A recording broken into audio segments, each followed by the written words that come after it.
Hey everyone!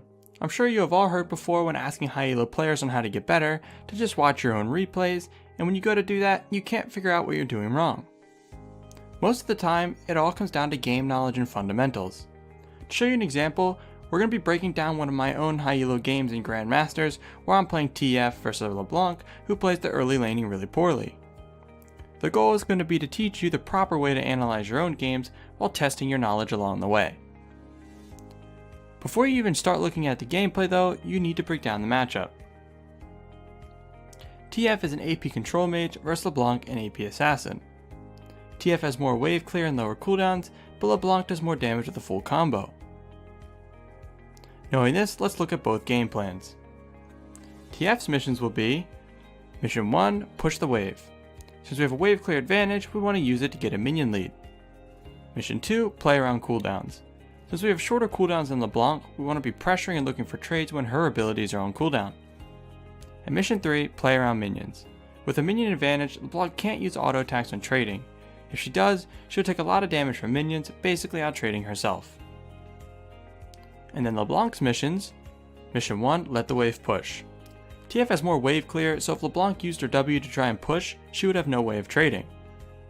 Mission 2, take burst trades using mobility to get a health advantage. Since LeBlanc has a gap closer, and TF doesn't, LeBlanc is the one who chooses when they will trade. She should never let TF just walk up to her and harass.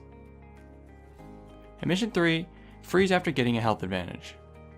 If LeBlanc chunks TF hard enough, it's too dangerous for him to keep pushing, meaning she can freeze. Alright, let's get into the gameplay. As the lane starts, I immediately use pick a card since having full mana is a waste when taking into consideration mana regen, and throw it at LeBlanc, getting some free damage. I catch her off guard by throwing it at her and not at the minions.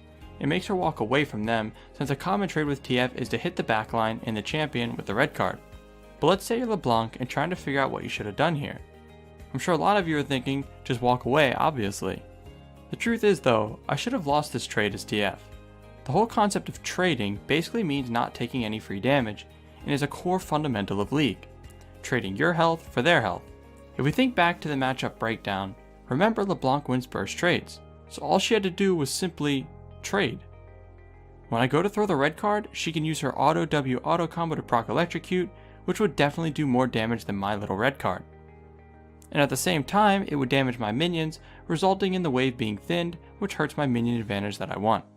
And if you're wondering why just walking away wasn't the right answer, look how I'm going to play while my W is down. I back up and start pushing for Mission 1 while staying out of range of her W until my W is back up again. She can't come into my minion wave and do the auto W auto combo without taking too much damage from them. After that, I use my pick a card again, but let it cycle for a while before throwing it at the wave. This is a concept I learned from watching Dopa. Let's say I use pick a card and just pick gold or red right away. I can't grab CS with normal auto attacks without throwing the card, and after I throw it, I have to back off like I did before, which could result in a CS loss. So by letting it cycle, it extends that window of pressure a lot longer, while letting me use normal auto attacks to grab CS. If LeBlanc tried to trade here, I can just lock any card and throw it. Right after that, I start backing up since my W is down and LeBlanc is looking for a trade, but then turn around to grab the CS. Before we see what happens, let's test your fundamental knowledge here. My W is down, but I really want the CS. Should I get punished for this? I'm sure most of you answered that I should definitely be punished for this, since LeBlanc has an actual ability up and I don't. Let's see what happens.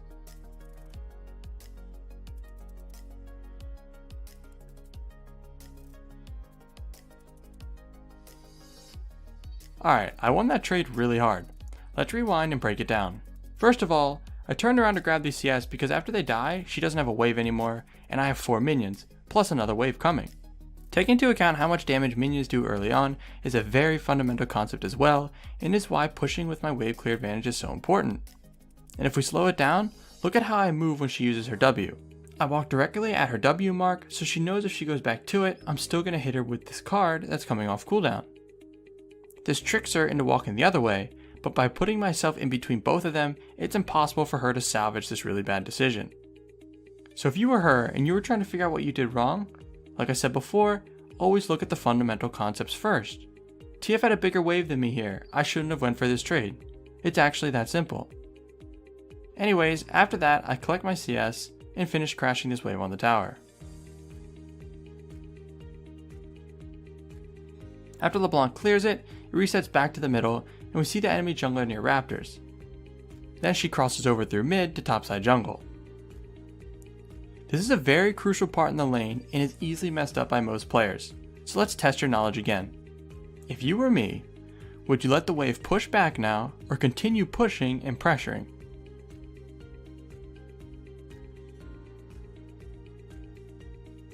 If you answered continue pushing and pressuring, then you were right. There are a few reasons for this, and it's understandable if you thought letting it push back was the right play, since LeBlanc sets up ganks really well, and this is the wave that you would normally let push back since level 3 is when junglers are looking for ganks. So the first reason is that up until this point, I've won every trade, so I have a health advantage and lane pressure. If I was losing trades and LeBlanc had the health advantage, it would be too dangerous for me to try and keep pushing. The second reason, and the most important one, is that Gragas is heading to topside now. But skill capped, you didn't show us that, so how do we know? You should know this just by looking at the minimap. Gragas started blue and did wolves.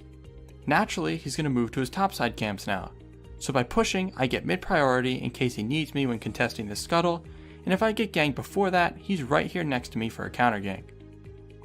If you don't know what mid priority is, it simply means I can move from mid before LeBlanc can because I have pressure in the lane. So, I start pushing. Let's say he wasn't here though, and started red or went to gank bot level 2 instead. Basically, if he wasn't near me, I would let the wave push back to keep me safe from ganks. We all know how hard LeBlanc and Eve snowball if given early kills. After getting the wave pushing again, and getting the minion advantage, the same exact scenario from before is happening. There are 2 low health minions that are about to die, so I know LeBlanc can't trade with me. I do the same thing as before, walking up not afraid with my level advantage and minion advantage, while LeBlanc makes the same exact mistake and tries to trade, giving me first blood. We don't even need to break this one down since LeBlanc made the same mistake as last time.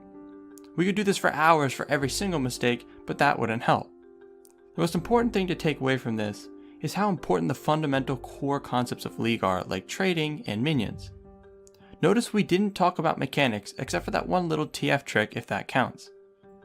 It's all about decision making.